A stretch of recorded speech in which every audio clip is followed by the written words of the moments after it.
Welcome to Duke TV Online once again. Thank you so much for joining us. The subject matter today is not something I'm happy about at all.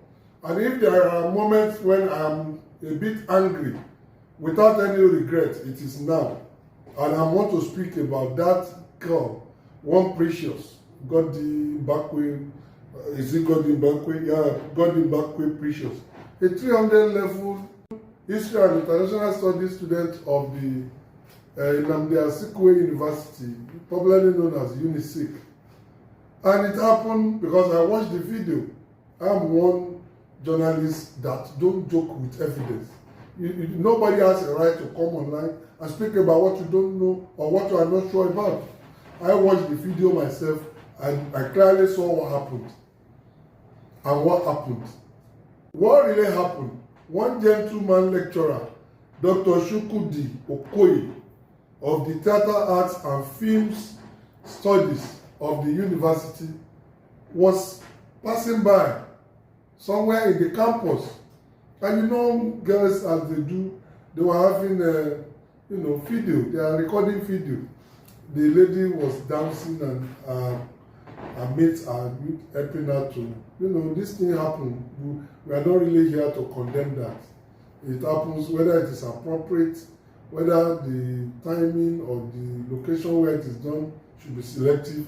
That would be another topic for, but they were doing a recording. And this lecturer had to pass. This lecturer had to pass, and he was probably in a hurry. We could see in the video, she gently tapped the gate, "Excuse me," just for her to know that somebody is passing. You could see it.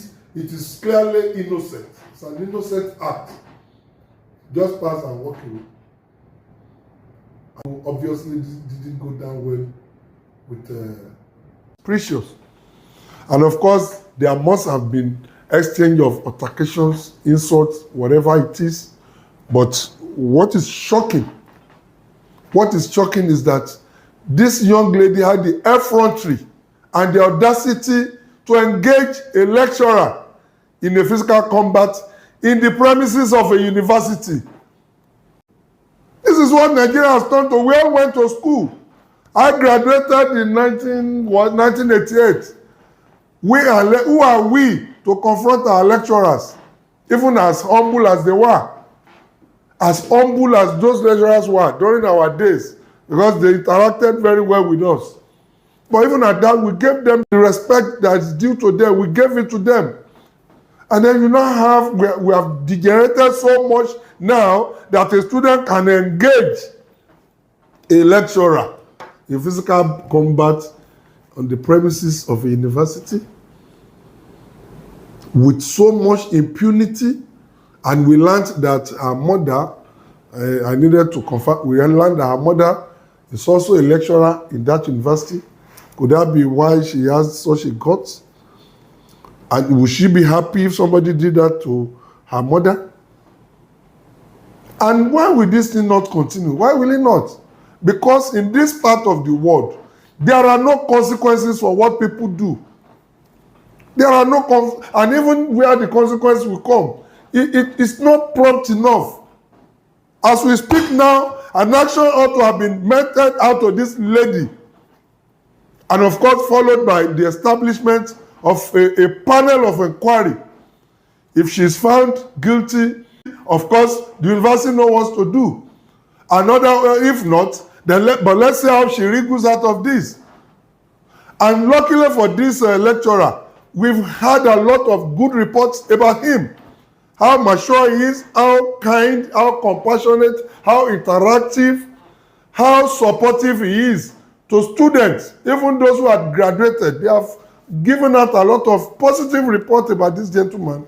Ladies and gentlemen, what have you come to in this country? And you know why it will continue to be so? These are our social media. These are our social media. I don't know how to describe it. There is nothing on earth that we cannot justify. You will still see people coming out to defend this girl. In fact, some people have done that already. And we always forget to realize that followership and leadership must collaborate for society to be a society of our dream. It involves all of us. I refuse the argument that everything stop on the work of the leadership. No, we as members of society, we have roles to play. We must come out at different times to, interfere in matters the way we should. Nobody should defend what this girl has done. Nobody should do so. That does not mean that anybody hates her or we all have our children. And talking about defending nonsense, don't be surprised if this girl comes out later and tell us that that lecturer had attempted to sleep with her. That is what really happened in this, our client. That is what happened. And the society, some people will come out and accept that story from her. So a lot of times that ladies will blackmail men that are innocent. But because they know they have a society that is ready to accept or to admit or to swallow anything, hook, line, and sinker. Come to think of it, in this kind of case, in this case that we have seen, somebody will now talk of an attempt to sleep with somebody. Doesn't correlate. So nobody should come out and tell us that. And when you are going to do that, come with your evidence. This must stop. You come back with a lecture. We didn't do that. A lot of you people out there, you have not done it, you will not do it, you will not allow your children to do it, but you still come out and defend it. You still come out and defend it. This thing is so, annoying.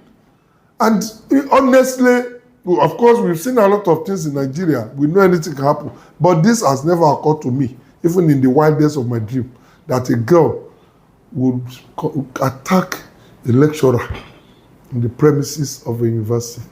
This is the height of impunity. This is the height of indecency. This is the height of indiscipline. And this must be dealt with all the seriousness that it requires. It must be dealt with. Because if we don't, the implication is that you are encouraging others to do same. And I pity this Dr. Shukudi. Please accept my sympathy. I pity, and he didn't want to, he didn't, by virtue of his position, he cannot touch the girl. He was just helpless. What kind of a situation is this? Anyway, I calling on the federal government of Nigeria. This is a matter that involves all of us. I don't even know who owns the school. I'm calling on the federal government of Nigeria. I'm calling on the government of Anambra State. I'm calling on the leadership of the Federal Ministry of Education, the Ministry of the Education of Anambra State, and all educational stakeholders in this country that this girls' matter must receive the kind of urgent attention it deserves.